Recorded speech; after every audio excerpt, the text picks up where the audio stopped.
ಲೆಬನಾನ್ನ ರಾಜಧಾನಿ ಬೈರೂತ್ ಮೇಲೆ bomb attack ಅನ್ನು ಮುಂದುವರಿಸಲಾಗಿದೆ. ಬೈರೂತ್ ನಗರದ ಮೇಲೆ ನಿರಂತರವಾಗಿ ಏರ್ ಸ್ಟ್ರೈಕ್ಗಳು ಆಗ್ತಾನೆ ಹೋಗ್ತಾ ಇದೆ, ನಾನ್ ಸ್ಟಾಪ್. 3 ಪ್ರದೇಶಗಳಲ್ಲಿ ಪ್ರತಿ 30ರಿಂದ 40 ನಿಮಿಷಗಳಿಗೊಮ್ಮೆ ಈ ದಾಳಿ ಮುಂದುವರಿತಾ ಇದೆ.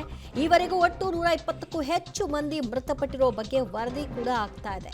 ಲೆಬನಾನ್ ಮೇಲೆ ಇಸ್ರೇಲ್ ನಿರಂತರ ದಾಳಿಯ ಪರಿಣಾಮವಾಗಿ ಈಗಾಗಲೇ ಲೆಬನಾನ್ನಲ್ಲಿ ಹಲವಾರು ಮಂದಿ ಸಾವಿಗೀಡಾಗಿದ್ದಾರೆ. ಆ ಸಾವಿನ ಸಂಖ್ಯೆ ದಿನದಿಂದ ದಿನಕ್ಕೆ ಹೆಚ್ಚಾಗ್ತಾ ಇದೆ.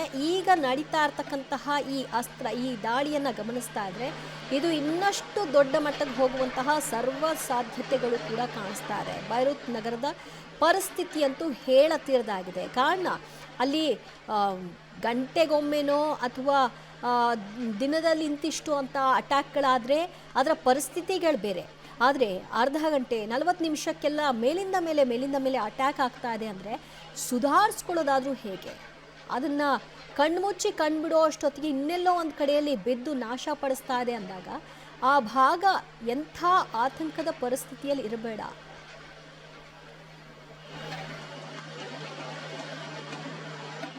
ಮತ್ತಷ್ಟು ಮಾಹಿತಿ ಕೊಡ್ತಾರೆ ನಮ್ಮ ಪ್ರತಿನಿಧಿ ಶಬ್ಬೀರ್. ನಾನ್ ಸ್ಟಾಪ್ ಈ ರೀತಿಯ ಅಟ್ಯಾಕ್ಗಳ ಪರಿಣಾಮ ಈಗ ಸದ್ಯ ಬೈರೂತ್ನಲ್ಲಿ ಆಗ್ತಾ ಇರುವಂತಹ ಪರಿಸ್ಥಿತಿಗಳು ಏನು?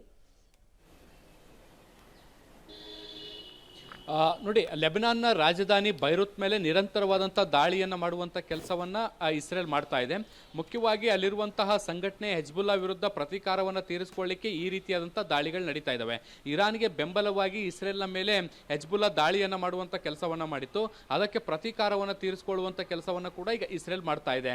ಕಳೆದ 4 ದಿನಗಳಿಂದ ಬೈರೂತ್ನ ಬೇರೆ ಬೇರೆ ಪ್ರದೇಶಗಳನ್ನು ಗುರಿಯಾಗಿಸಿಕೊಂಡು ದಾಳಿ ಮಾಡುವಂಥ ಕೆಲಸವನ್ನು ಇಸ್ರೇಲ್ ಮಾಡ್ತಾ ಇರುವಂಥದ್ದು. ನಿರಂತರವಾಗಿ ಕ್ಷಿಪಣಿಗಳನ್ನು ಉಡಾಯಿಸುವಂಥ ಕೆಲಸವನ್ನು ಕೂಡ ಮಾಡ್ತಾ ಇದೆ. ಆ ಕಡೆಯಿಂದ ಹೆಜ್ಬುಲ್ಲಾ ಕೂಡ ಪ್ರತಿ ದಾಳಿಯನ್ನ ಮಾಡ್ತಾ ಇರುವಂತಹ ಹಿನ್ನೆಲೆಯಲ್ಲಿ ಇದು ಸಂಘರ್ಷ ಬಹಳ ದೊಡ್ಡ ಪ್ರಮಾಣದಲ್ಲಿ ಏರಿಕೆ ಆಗ್ತಾ ಇರುವಂತದ್ದು. ಕಳೆದ 3 ದಿನಗಳಲ್ಲಿ ಲೆಬನಾನ್ನಲ್ಲಿ ಒಟ್ಟು 60ಕ್ಕಿಂತ ಹೆಚ್ಚು ಮಂದಿ ಸಾವನ್ನಪ್ಪಿದ್ದಾರೆ ಅನ್ನುವಂಥ ಮಾಹಿತಿಗಳು ಕೂಡ ಬರ್ತಾ ಇದ್ದಾವೆ. ಇದರಲ್ಲಿ ಪ್ಯಾಲೆಸ್ತೇನಿನ ನಿರಾಶ್ರಿತರು ಕೂಡ ಸೇರಿದ್ದಾರೆ. ಹೆಜ್ಬುಲ್ಲಾ ಸಂಘಟನೆಗೆ ಸಂಬಂಧಪಟ್ಟಂತ ಹಿರಿಯ ಸೇನಾಧಿಕಾರಿಗಳು ಕೂಡ ಇದ್ದಾರೆ.